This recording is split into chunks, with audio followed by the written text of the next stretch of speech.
Fighting for freedom in Angola. Carson Blanchard, a 7th grade student at Orchard Mesa Middle School, talks about how freedom is not a single moment, but a continuous struggle.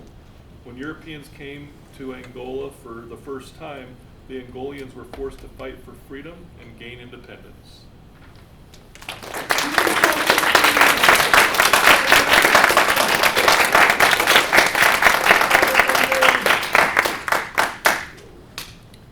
Imagine committing your life to freeing your country, fighting for equality, risking everything you have, and finally winning, just to watch your country fall into war and chaos right after.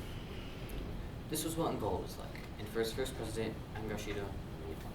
Because in Angola, freedom wasn't the end of all struggle. It was just the beginning. Angola's history teaches us something important. It teaches us that freedom isn't just a single moment where all problems disappear, or a finish line where all struggle ends, but instead it shows us that freedom is a continuous struggle that must constantly be worked toward to protect. And to understand that, we have to go back to the very beginning of Angola. Before the Europeans came, Angola wasn't a country. They were just powerful communities, like the Kingdom of Congo. They had agriculture, leadership, and trade systems that had existed for generations. It wasn't just an empty place. It was a successful and civilized community. However, that community would soon be disrupted. In the late 1400s, explorers from Portugal arrived. At first, they came to trade with the Angolans. They traded resources like iron, gold, and spices. They even formed partnerships and alliances with Angola and explored their region. However, that trade turned into exploitation. Portugal realized that they could make lots of money off of slave trade in Angola, and Angola became a major place to enslave Africans. Millions of Africans were forced onto ships to be sold into slavery. Families were separated, communities were destroyed. People lost their homes, their freedom, and sometimes even their lives. And then, in the late 1800s, during an event known as the Scramble for Africa, where European countries fought for control of Africa, Portugal took full control of Angola and officially turned it into a colony.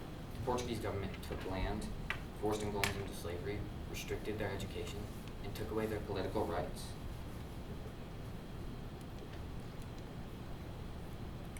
Colonization didn't just take resources and materials from Angola, it took their freedom.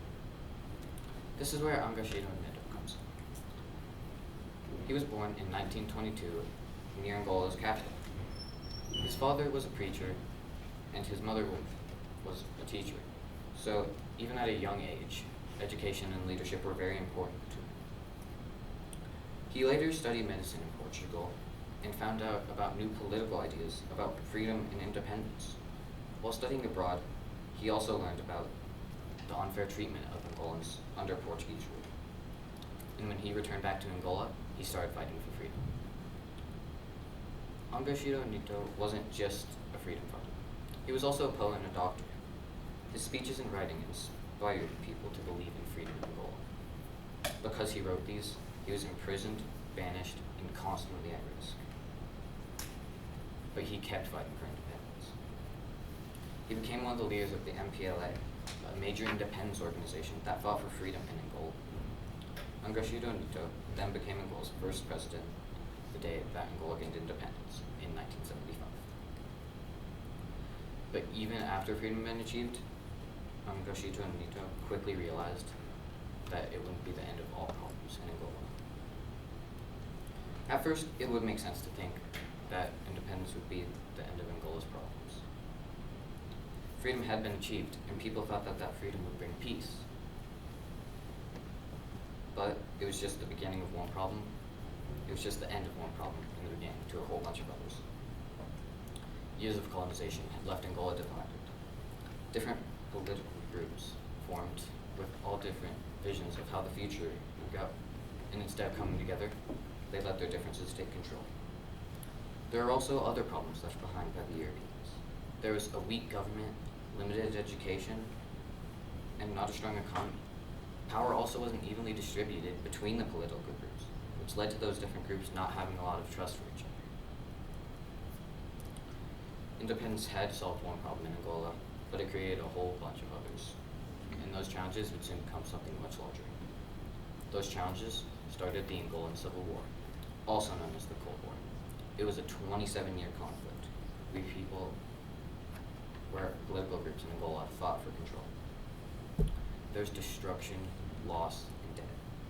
People lost their access to food, education, and healthcare, and thousands of people died during the conflict. Even after freedom had been achieved in Angola, it didn't last. Even today, Angola still faces challenges from colonization. Some politics still aren't equal, and there's economic struggles. There are landmines that still remain in some communities, making it very difficult and dangerous for local communities. And although Angola is one of the most resource-rich countries in Africa, more than 50% of people in Angola live in poverty because resources like oil and diamonds aren't shared equally across the country. The effects of colonization didn't just disappear, they stayed. And even though my life is a lot different from Angola's history, this idea still connects to me. Because there have been times where I thought, if I can just get through this one thing, everything will be easy.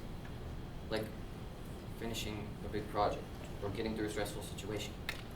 But really, there's always another challenge, or another obstacle. Not in the same way Angola experienced it, of course, but still in a way that requires effort and patience. And what I've started to realize is the challenge isn't just finishing things, but it's figuring out how to keep it moving, even if there are big struggles. That's what makes Angola's story relatable, because it shows that struggle doesn't just exist in history, it exists in our everyday lives. That's why Angola's story is so important. It shows us that struggle isn't just something that goes wrong, but it's all part of the process. Just like Angola had to keep fighting for stability even after independence, we have to keep going every day, even after we meet our goals. So what do we learn from this? We learn that freedom isn't just something you achieve once and keep forever. It's something you maintain, protect, and constantly keep working toward. So when you face your next challenge, don't expect it to be a last. Expect it to be part of your growth. Because the goal isn't just to reach freedom once, but it's to keep going. So, when your big moment comes, when you finally achieve something you've been working toward, are you just going to stop when things get hard again? Or are you going to keep moving forward even when there are big struggles? Because true strength isn't just about achieving freedom once, but true strength is about continuing to keep going even after there are big struggles.